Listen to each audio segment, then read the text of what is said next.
Parque Nacional Serra da Capivara, ele é super importante porque é um parque que hoje está localizado num ambiente semiárido, né, de clima atual seco, mas que no passado era uma região com um clima um pouco mais úmido e que tem uma grande quantidade de sítios arqueológicos, principalmente sítios com pinturas rupestres. Os sítios arqueológicos são os lugares, né, onde você encontra vestígios da cultura material, que são objetos, podem ser sítios históricos, como restos de casas históricas, muros históricos, ou podem ser vestígios pré-históricos, né, como pedras lascadas, as próprias pinturas, os restos de fogueira. A gente tem uma diversidade de tipos de sítios arqueológicos aqui na região da Serra da Capivara muito interessante. Desde os sítios históricos, desde os sítios do índio que já tinha contato com o colonizador europeu, até os sítios mais antigos e sítios que podem demonstrar uma ocupação humana muito antiga para a América.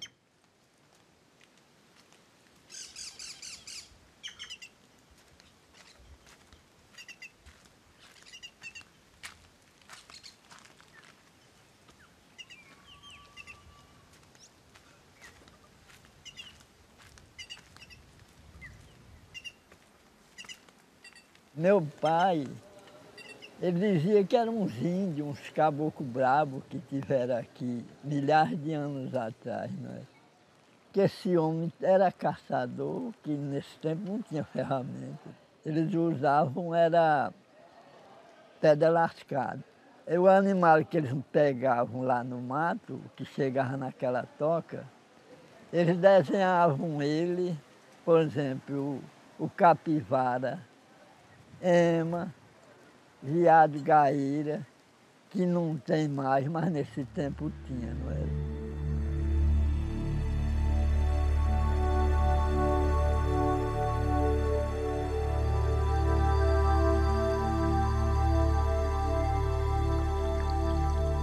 Eu nasci, hoje é no município Coronel Zé Dias, que eu nasci no Zabelê. Nasci lá. Nasci, me criei, minha família já veio toda de lá.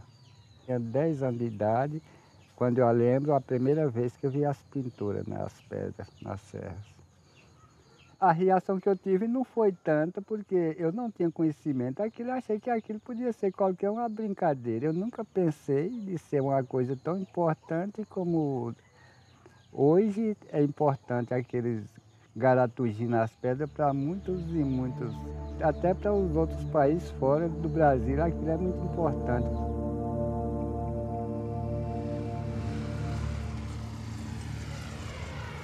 Aquelas áreas da perfurada ali, ainda era a terra do meu avô ali, então, que é o parque, né? Ainda peguei a minha infância ainda andando.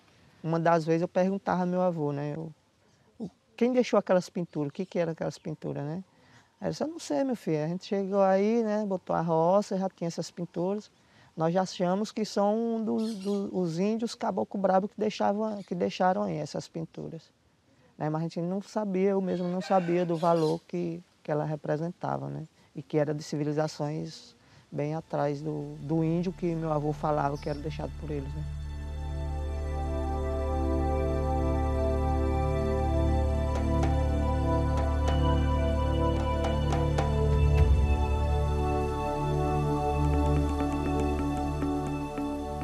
Essas pinturas têm por volta de 6.000, 12.000 anos, né? Com certeza, com segurança. Elas chamaram a atenção da doutora Aninha Guidon para vir fazer as pesquisas aqui, porque elas tinham cenas de movimento, de ação e temas. Veja, a concentração dessas pinturas aqui é muito grande, seguramente uma das maiores do mundo. Desde o ponto de vista da riqueza temática, as pinturas aqui são únicas, essa é a verdade.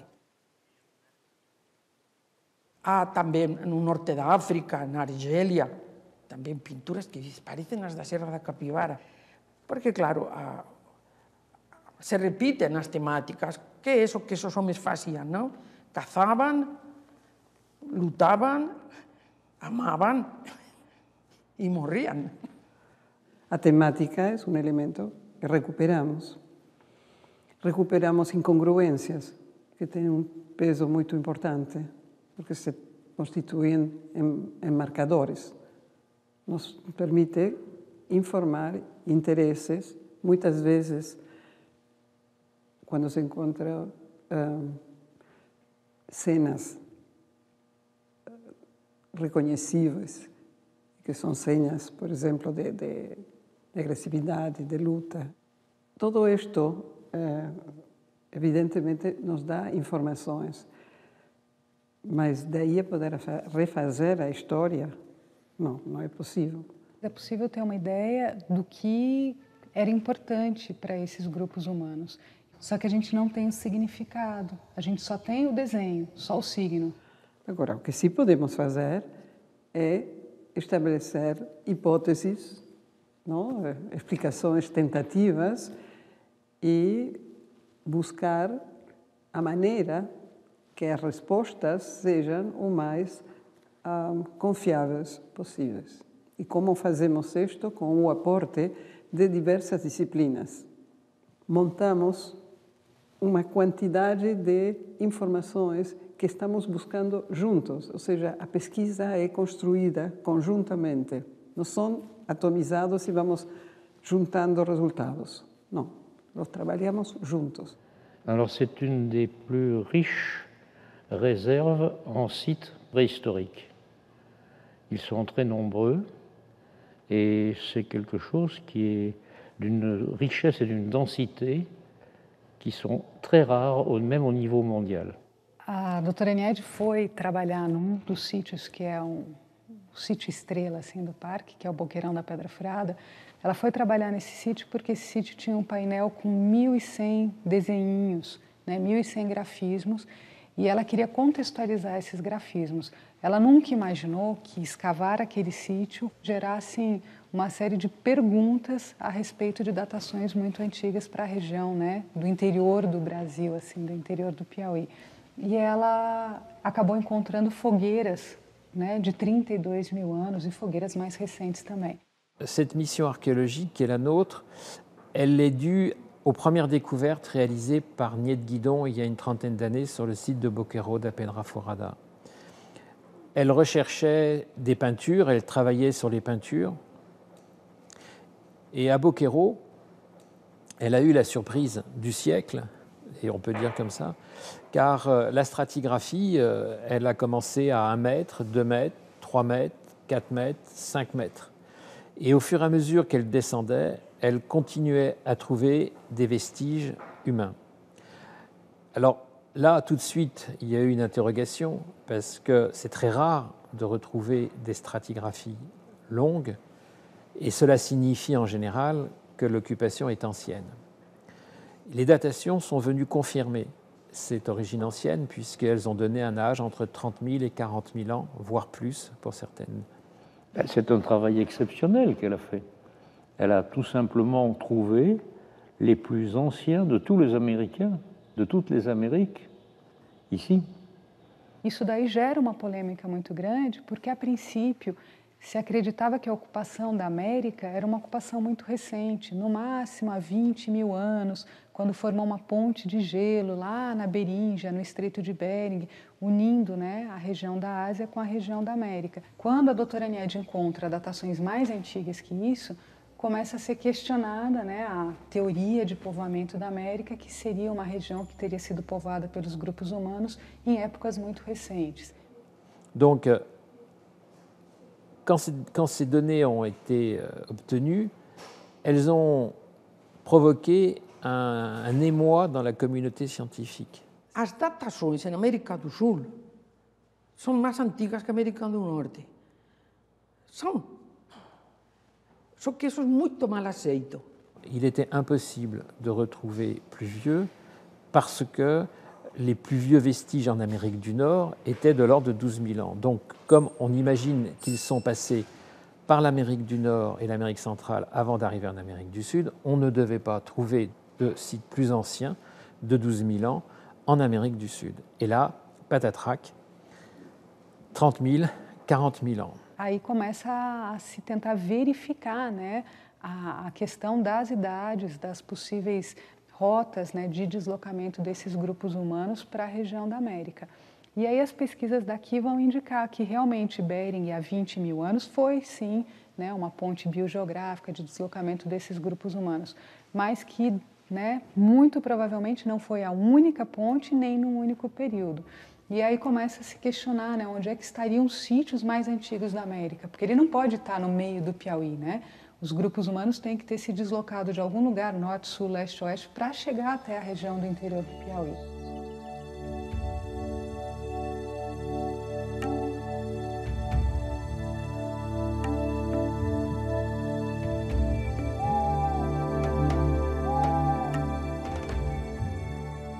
Eram povos caçadores-coletores que viviam aqui, desde cerca de 100 mil anos atrás, né? Agora, esses primeiros grupos eram muito pequenos e, como é uma região onde o clima era muito úmido e muito quente, nós quase não temos restos humanos muito antigos. Nós temos mais de 1000 sítios, dos quais mais de 900 com pinturas rupestres, né?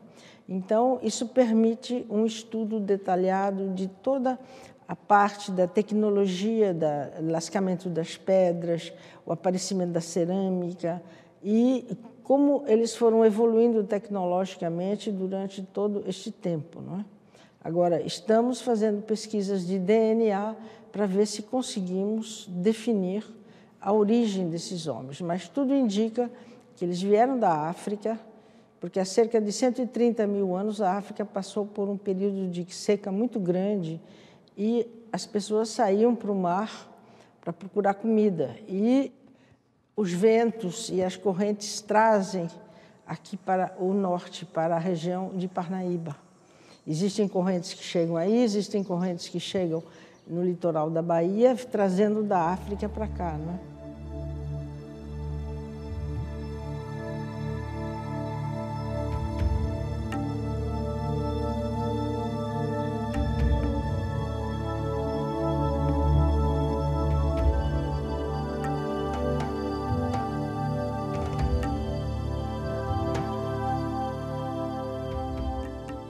A doutora Annette Ampère, que foi professora da Nied Guidon, monta na década de 70 uma missão franco-brasileira para vir pesquisar no Brasil e vai pesquisar na região de Lagoa Santa, Minas Gerais.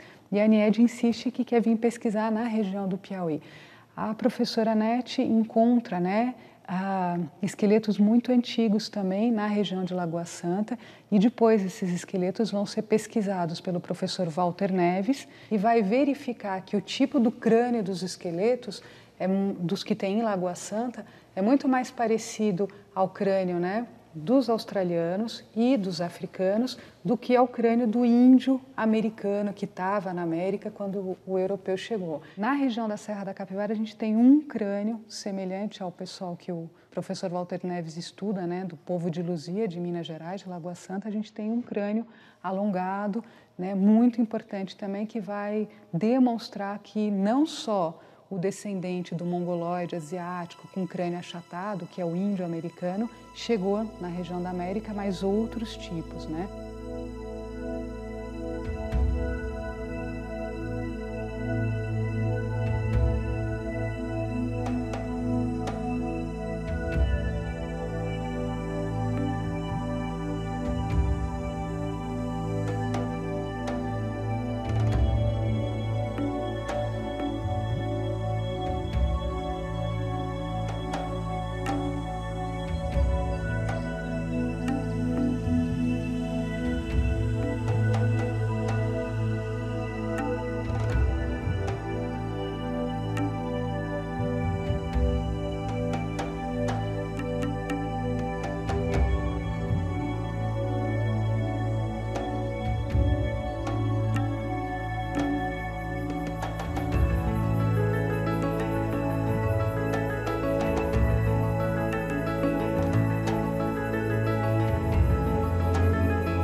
Eu soube da existência dessas pinturas no ano de 1963. Na ocasião, eu trabalhava no Museu do Ipiranga, em São Paulo, da USP, e organizamos uma exposição sobre pinturas rupestres. Me tornei prefeito da cidade logo ainda jovem, com 28 anos, e recebi um memorando do Museu Paulista, né? Perguntando aqui, falando sobre turismo, de pontos turísticos da região, se aqui existia alguma. Aí nós, assim, na nossa turminha da época, disse, rapaz, vamos mandar para São Paulo essas pinturas dos índios, isso é uma novidade. Eu sei que nós tiramos aí, talvez, mais de uma dúzia de retratos, né? E eu fiz uma carta para São Paulo, lá para o museu, no endereço que eles me deram, dizendo que era uma serra muito bonita, que todo mundo que passava admirava, e que tinha essas pinturas que a gente chamava aqui pintura dos índios. Eu vi que eram pinturas completamente diferentes de tudo que se conhecia. Em dezembro de 63, eu peguei o meu carro e vim de São Paulo para ver essas pinturas. Só que era mês de chuvas e tinha uma ponte no Rio São Francisco que tinha rodado, eu não pude passar, né? Depois veio 64, os militares tomaram o poder e eu fui embora para a França. E fiquei lá, mas aquilo sempre na minha cabeça, eu me lembrava daquelas pinturas. E em 1970 eu vim a uma missão francesa aos índios de Goiás. Fiquei lá uns 2 meses e depois, no momento de ir embora, eu disse, não, eu não vou direto para São Paulo, não. Eu vou passar pelo Piauí, que eu quero passar por São Raimundo Nonato. Ela chegou aqui mais ou menos de 70 para 72. E aí ela chegou nessa Vase Grande, que hoje é Coronel José Dias, né? Aí indicaram ela que eu sabia de muitas dessas tocas, nós chamávamos toca mesmo. Aí ela veio me procurar. Aí eu fui ser o primeiro guia dela. A gente ficava perguntando, né? Poxa, o que é que essa mulher veio fazer aqui? O que ela procura aqui, né? Se realmente é osso, é fóssil, inclusive a gente ouviu dos pais da gente, né, do pessoal da comunidade, essa mulher está procurando ouro, está procurando.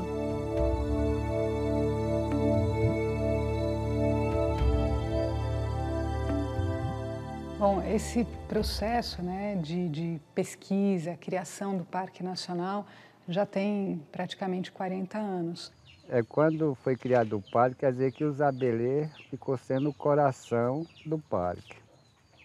Era mesmo no coração do parque da Serra da Capivara. Para criar o Parque Nacional, que fosse um gerador de emprego, de trabalho e uma área preservada que garantisse a preservação das plantas, dos animais e dos sítios arqueológicos, o principal problema foi desapropriar, né, retirar as pessoas que moravam nessa região do parque, indenizar essas pessoas e reassentar essas pessoas em outros locais. Não, isso aí não foi coisa fácil, não. Foi uma coisa muito dura e dolorosa. Por quê? Porque a doutora Niede, ela contratou uma equipe de fora para convencer a gente, que o povo não queria sair das suas terras, suas propriedades, deixar tudo o que tinha para sair. Não queria de maneira nenhuma.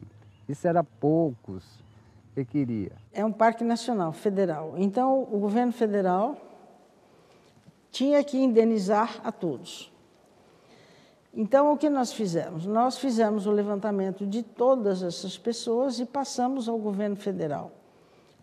E daí surgiu o problema, ninguém era proprietário. Eles se instalaram e se diziam donos da terra. Então, o governo federal não podia pagar. Aí houve toda uma série de reuniões lá em Brasília e nós conseguimos uma solução, que eles pagariam pelos bens, não pela propriedade da terra, mas por aquilo que eles estavam deixando, as casas, as roças, as cercas, não é? Nada teve valor, foi muito baixo o valor que eles deram, mas aí elas conseguiram seduzir o povo que tinha que sair daquela área, porque aquela área ia ser o Parque Nacional, não ia ficar ninguém dentro, quem não saísse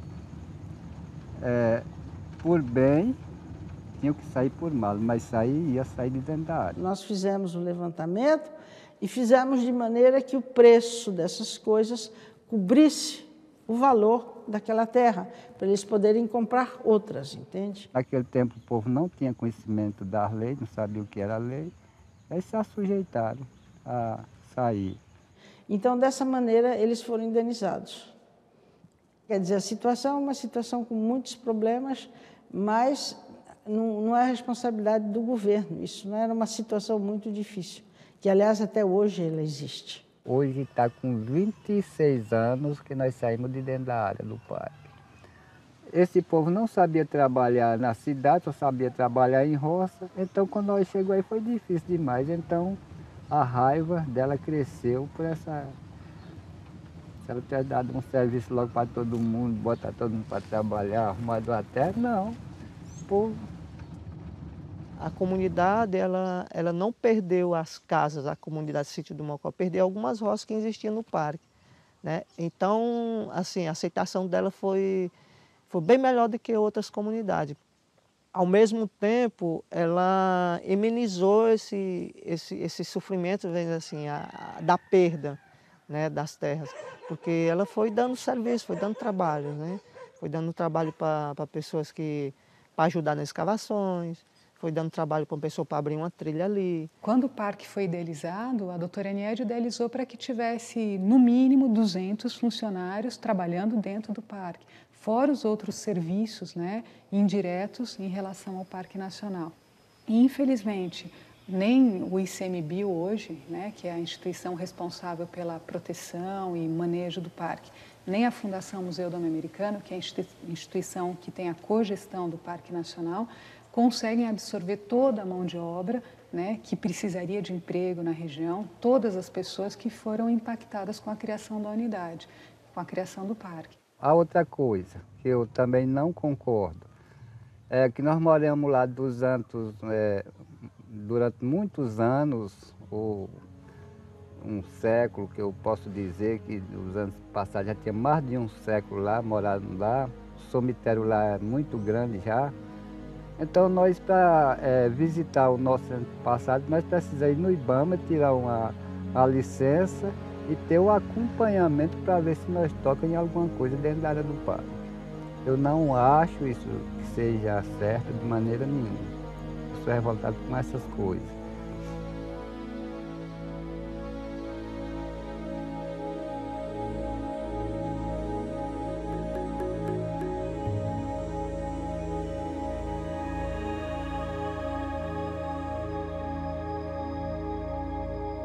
Como o parque, né, foi criado em 1979, então a gente já tem praticamente 3 gerações, né? A geração de pessoas que têm por volta de 70 anos hoje, que tiveram que sair da área do parque, né, e sofreram diretamente o problema da desapropriação, da demora de indenização e tudo mais. E essas pessoas, elas têm normalmente uma certa mágoa. Os filhos destas pessoas que foram desapropriados, que de certa forma se sentem lesados em relação à herança, né, em relação ao que era para ser meu. Mas a gente tem uma outra geração, que já é a geração dos netos destas pessoas, que de formas diretas ou indiretas já estão vinculados à existência do parque. Já vem o parque com uma coisa mais benéfica, né, com uma coisa que realmente trouxe benefícios para a maioria da população, além de preservar o patrimônio.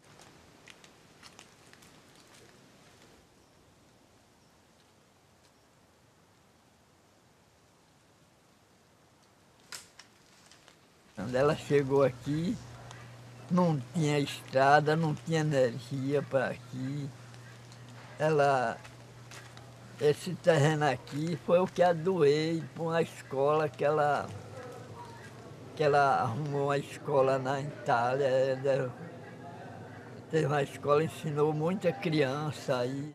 Tivemos financiado pelo governo italiano, nós tivemos escolas aqui, porque as crianças que estavam lá na fronteira do parque, no meio do mato, não tinham escola, eram completamente analfabetas. Então foram construídas 5 escolas na parte mais distante para receber essas crianças, não é? Além do currículo corrente e oficial, estudavam também diferentes expressões artísticas, línguas, porque a ideia é que eles aprendessem línguas para quando houvesse turismo, eles pudessem então ser guias. Eu saí na época que o colégio fechou devido à falta de recursos. Acho que teve uma lei aí no Brasil que não podia mais entrar investimento para o colégio público de fora do país, né?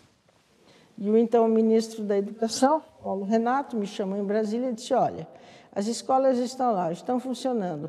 Nós vamos mandar o dinheiro para os prefeitos, porque agora é obrigatório pela lei. Faça um acordo com os prefeitos e daí as escolas vão continuar.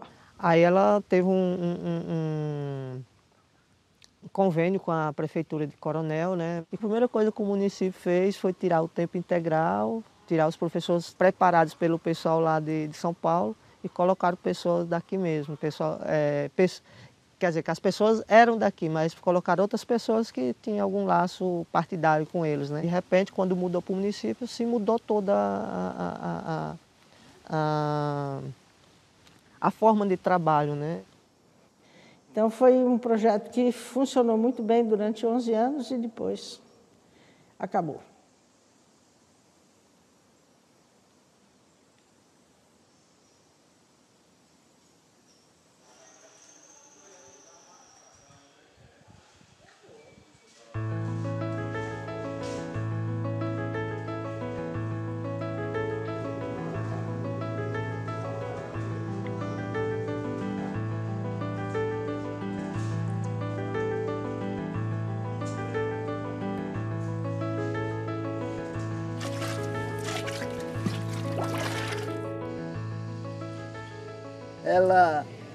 Ela sempre dizia que nós aqui, nós tínhamos com que nós viver.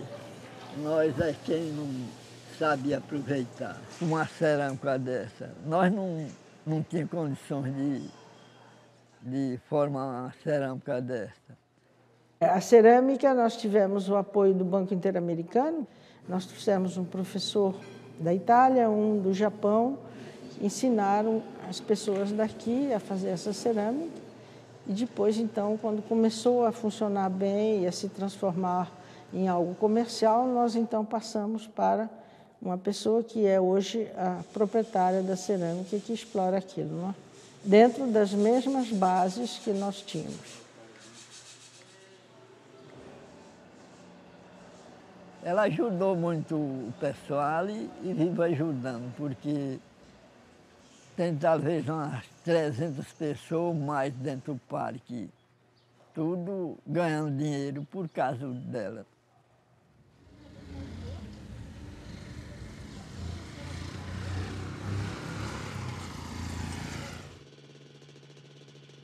Assim, antes de eu ir para São Paulo, eu não valorizava tanto o parque, não valorizava tanto assim a minha comunidade, né, a minha região. E a partir desse momento que eu conheci a cidade grande, que eu vi que a vida das pessoas lá era totalmente diferente da gente aqui. Vida bem mais estressante, mais corrida, né? Eu vim mesmo e peguei com unhas e dentes o parque, né? E me passaram para vigilante, fui fazer o curso de formação de vigilante, né? E hoje o parque é a minha vida, cara. É o sustento da minha família. Não só isso, mas como me dá uma qualidade de vida mesmo. Qualidade de vida muito boa.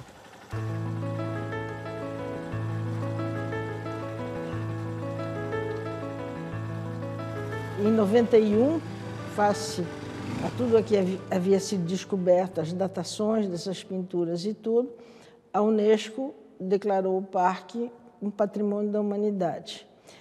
Todos os patrimônios da humanidade reconhecidos pela Unesco constituem atrativos turísticos extremamente importantes. E o que nós estamos procurando desenvolver aqui, desde que o Banco Interamericano fez um estudo sobre a questão econômica da região, como fazer para obter o desenvolvimento econômico e social. Então, eles chamaram a atenção para o fato que a agricultura aqui nunca seria uma solução definitiva, porque o solo é muito raso, é salgado, é cheio de pedras e temos as secas muito grandes. Eu já passei aqui 5 anos sem chuva, né? Então, eles recomendaram que se investisse no turismo, porque nós temos um patrimônio arqueológico fantástico e temos também a paisagem, que é belíssima, né? E foi por isso que, então, nós caminhamos tudo para o turismo. Pedimos a Brasília que criasse um aeroporto, que foi criado em 1997, liberado recursos em 98 e até hoje não está pronto. Muitas pessoas da comunidade estão conseguindo enxergar, né, coisa que Nied Guidon chegou ou falou no início da década de 80.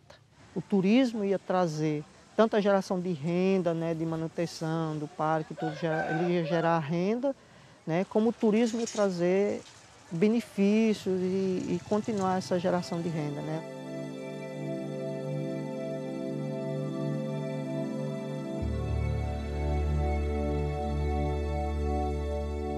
Todo o material que foi coletado nessas escavações desses 40 anos, e o pessoal então dizia, ah, manda para São Paulo, manda para o Rio de Janeiro. Eu dizia, minha gente, o Brasil nunca vai se desenvolver no interior se nós continuarmos com esta coisa de mandar para as capitais. São Paulo, o Rio já tem muitos museus, nós precisamos guardar isto aqui, porque é aqui que viveram esses povos e isso tem que servir para ajudar a população que mora aqui hoje, né?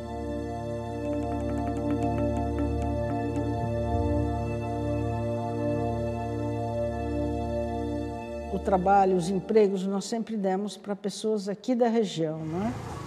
E, inclusive, antigamente, os pesquisadores vinham todos de São Paulo, de Pernambuco, de outros estados. Agora nós temos aqui Universidade Federal do Vale do São Francisco, que está formando pessoas.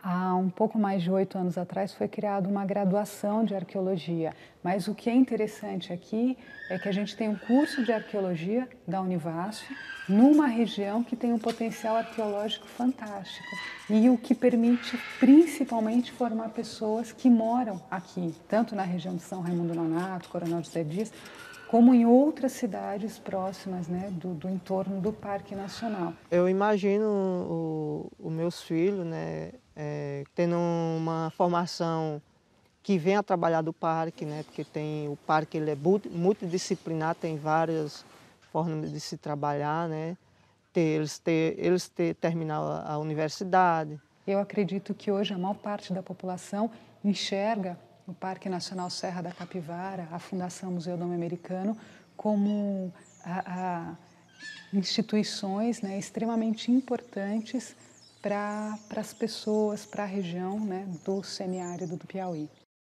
Realmente o que foi descoberto aqui é absolutamente fantástico, não é? A arqueologia, não só na arqueologia, mas também em outras disciplinas, todos os pesquisadores que vêm aqui, botânicos, zoólogos, descobrem espécies novas, então realmente o resultado científico é muito grande.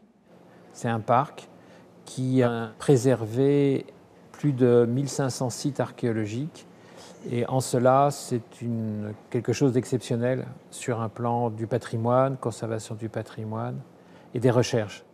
Há uma responsabilidade muito grande em relação à preservação desse patrimônio e dessa pré-história, porque o Brasil é um dos poucos países do mundo que tem ainda populações vivas, que são os descendentes diretos das populações indígenas que os portugueses encontraram quando chegaram aqui. Se eu tivesse que dizer que é o mais importante é que temos aqui criado um centro de excelência e temos integrado a estudantes que senão não teriam feito sua vida diferentemente, mas que hoje já podem esperar tudo. C'est un métier de passionné et on ne le réussit pas quand on n'est pas passionné. Agora tem os jovens que têm que ficar no meu lugar, não é? Eu acho que eu já briguei bastante, agora eu preciso me acalmar.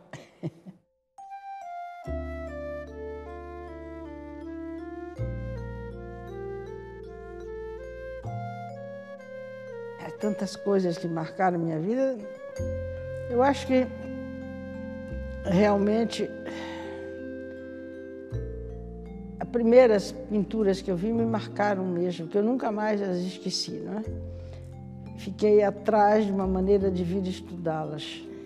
Eu acho que, não sei, às vezes quando eu vejo a paisagem, às vezes quando eu vejo, por exemplo, os bandos de andorinhas que chegam do Canadá, que vem passar, o inverno de lá vem passar aqui, os patos selvagens, eu acho que tem tanta coisa bonita nesse parque, as pinturas, tudo aquilo que está retratado ali, não é?